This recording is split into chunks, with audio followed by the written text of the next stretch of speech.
One of the most underestimated strengths in life is the ability to stay silent when everything in you wants to speak. Most people think power comes from saying more, from having the last word, from making sure their opinion is always heard. But the truth is, some of the greatest leverage you'll ever have comes not from what you say, but from what you withhold. There's a reason God sometimes tells you to keep your mouth shut. Words carry weight, and once released, you can't take them back. They create ripples, sometimes more destructive than you intended, sometimes revealing more than you should have exposed. The discipline of silence protects you from both. Think about it. Information is currency in relationships, in business, in leadership. The one who controls information controls the flow of outcomes. When you speak too quickly, you give away your advantage, you reveal strategy before it's fully formed, you expose vulnerabilities that could have been protected, you hand people ammunition they didn't even ask for. Silence, on the other hand, keeps the playing field tilted in your favor. It forces others to reveal themselves before you reveal yourself.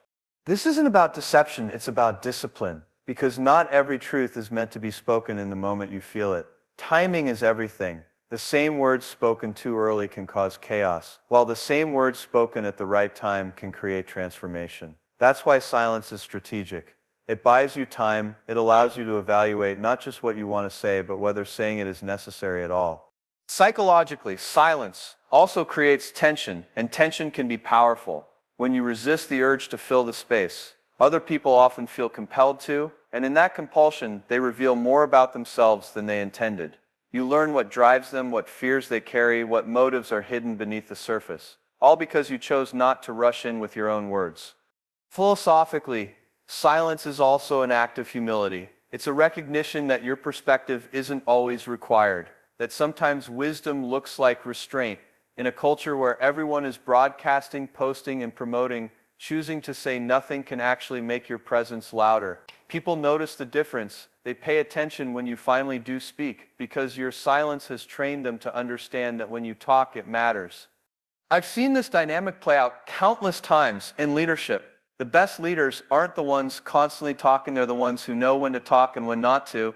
They let others speak first, they gather information, they observe the energy in the room, and then when they finally give their input, it lands with impact because it's rare and intentional. The same principle applies to your personal life. If you're constantly explaining yourself, defending yourself, or proving yourself, your words lose value.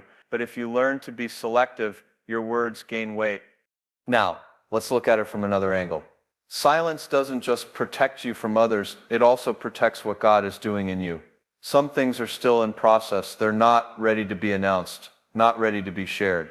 Speaking too soon can expose them to doubt, criticism, or sabotage. Sometimes the reason God says keep your mouth shut is because He knows the work isn't finished yet, and if you broadcast it prematurely, you'll crush it under pressure. It wasn't designed to carry.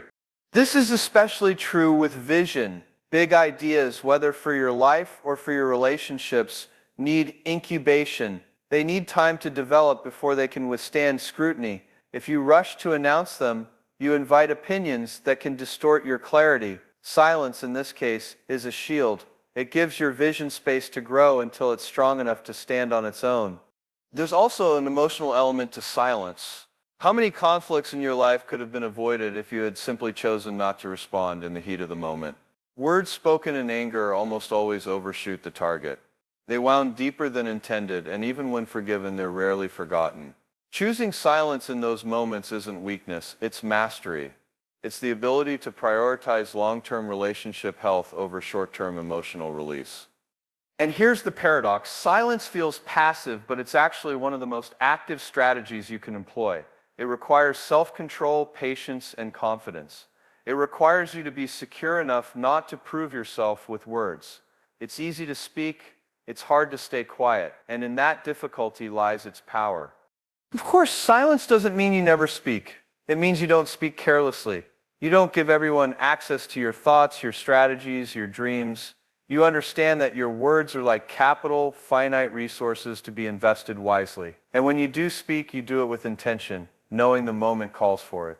So when God says, keep your mouth shut, it's not about silencing your voice permanently. It's about teaching you the power of restraint. It's about training you to value your words enough to use them with precision. Because the truth is, silence itself speaks. It communicates self-control. It communicates strength. It communicates that you don't need to prove yourself with noise because your actions and ultimately your results will do the talking. Sometimes the loudest statement you can make is to say nothing at all. There's a reason listening is harder than speaking. Speaking feeds the ego. It makes you feel important, like you're driving the conversation. Listening, on the other hand, requires humility. It forces you to set your perspective aside long enough to truly absorb what's in front of you. And yet, that's exactly why listening is one of the most powerful disciplines you can ever develop. When you keep your mouth shut, it's not about silencing yourself forever. It's about making room to hear more clearly. You start noticing the things people reveal when they think you're not paying attention. People give themselves away constantly, but most of us miss it because we're too focused on what we want to say next. If you stop filling the silence with your own words, the world will fill it for you. People will show you who they are. Opportunities will surface that you couldn't have scripted. Patterns will emerge that make the bigger picture obvious. Listening is not passive. It's active intelligence. It's data collection in its purest form. In business, I've seen leaders fail not because they lacked ideas, but because they lacked awareness. They weren't listening to the market, to their customers, or even to their own teams. They were too busy projecting what they thought was right, and the result was blindness. But the leaders who succeed long-term are the ones who know how to listen deeply. They pay attention to small signals and they act on them with precision. Now apply that same principle to your personal life. Think about how many arguments spiral out of control because both sides are too busy talking over each other, desperate to be heard but unwilling to hear. The problem isn't always what was said, it's that no one slowed down enough to listen. The discipline of listening cuts through that. It gives you clarity on not only what the other person is saying, but also why they're saying it. Words are surface level. Listening takes you beneath the surface into the fears, motives, and hopes that drive behavior. That's where real understanding happens. There's also a psychological edge to listening. When you talk less and listen more, people interpret your silence as depth. They assume you're thoughtful, strategic, intentional, and the truth is, you are. Because you're not rushing to broadcast every thought. You're gathering input, weighing variables, seeing the bigger picture. This creates an aura of authority without you even trying. People begin to value your words precisely because you don't use them carelessly. Listening also sharpens intuition.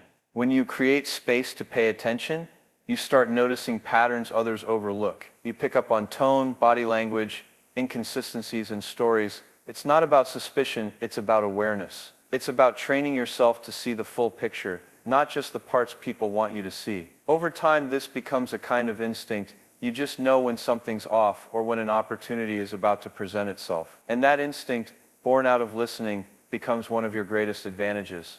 There's another dimension here that often gets overlooked. Listening positions you to hear not just people, but God. In the noise of daily life, it's easy to drown out the very guidance that could save you from years of unnecessary pain. If you never slow down, never quiet your voice, you risk missing the quiet direction that's trying to guide you.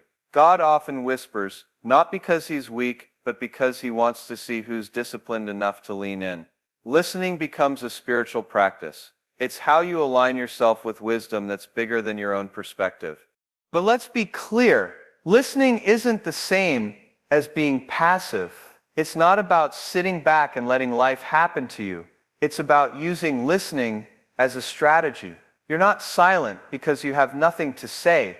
You're silent because you're gathering power. You're absorbing what others miss. You're positioning yourself to make moves at the right time.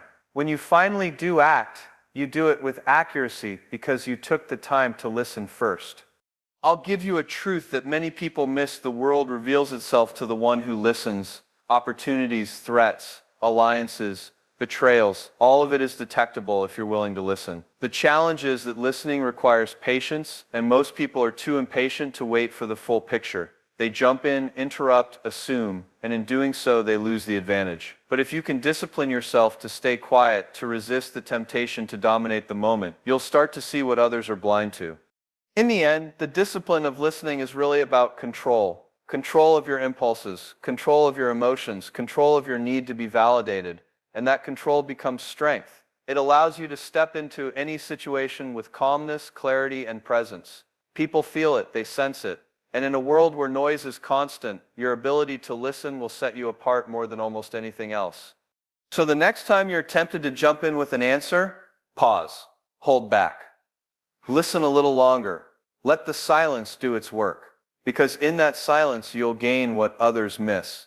And when the time comes to finally open your mouth, your words won't just fill space, they'll carry undeniable weight. Sometimes the smartest move you can make is to stop talking, start listening, and let the world reveal itself to you.